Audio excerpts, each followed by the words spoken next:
Last week எங்கள் வீட்டில் நிறைய நீசஸ் அண்ட் நெஃப்யூஸ்லாம் வந்திருந்தாங்க. ஸோ எல்லாரையும் கூட்டிகிட்டு நான் ஒரு படத்துக்கு போனேன். அது இன்சைட் அவுட் 2.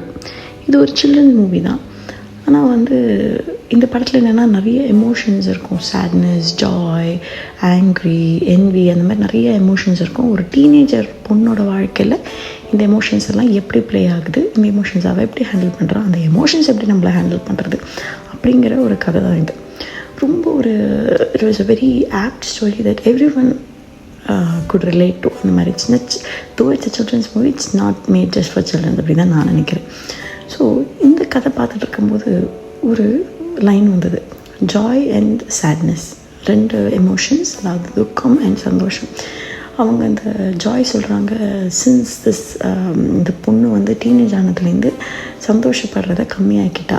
ஸோ எனக்கு வந்து I want to go down her memory lane, போயிட்டு எனக்கு அவள் எப்பப்பெல்லாம் ஹாப்பியாக இருந்தாலும் எனக்கு பார்க்கணும் அப்படின்னு ஜாய் சொல்லுவாங்க சேட்னஸ் கிட்டே. அப்போ அந்த சேட்னஸ் சொல்லுவாங்க, ஹே ஜாய், என்னையும் கூட கூட்டிகிட்டு போறியா அப்படிம்பாங்க. அப்போ ஜாய் ஒரு லைன் சொல்லுவாங்க.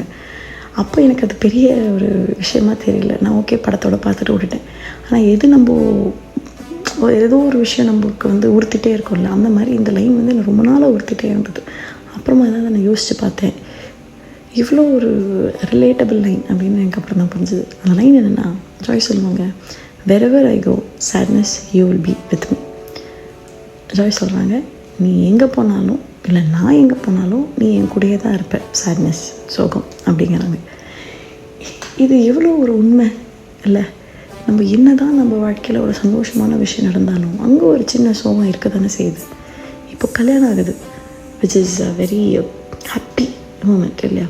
ஆனால் அந்த கல்யாணம் ஆகும்போது நம்மள எவ்வளோ பேருக்கு இந்த ஒரு வருத்தம் இருக்கிறதெல்லாம் செஞ்சுருக்கோம்.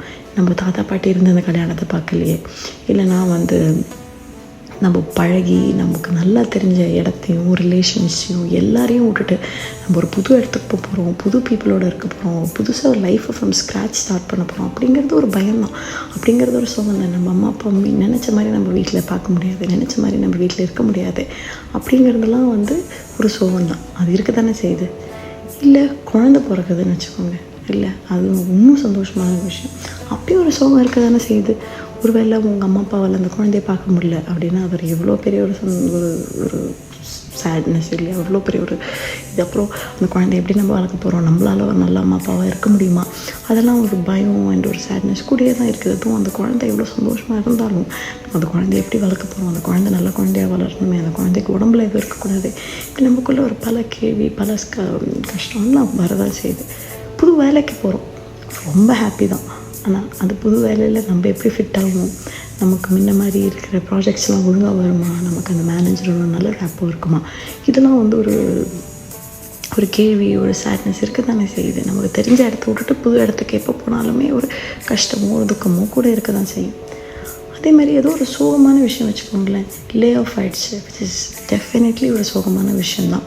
ஆனால் அதில் இருக்கிற ஒரு சந்தோஷம், குட்டி சந்தோஷம் என்ன, இந்த இடத்த விட்டு நம்ம புதுசாக ஒரு இடத்துக்கு போகிறோம், புது ஆப்பர்ச்சுனிட்டிஸ் பார்க்க போகிறோம், புதுசாக நிறைய பக்கத்தில் பார்ப்போம், இதோட பெட்டர் பே கிடைக்கலாம். ஸோ அந்த ஒரு ஹாப்பினஸ் இருக்க தான் செய்யுது.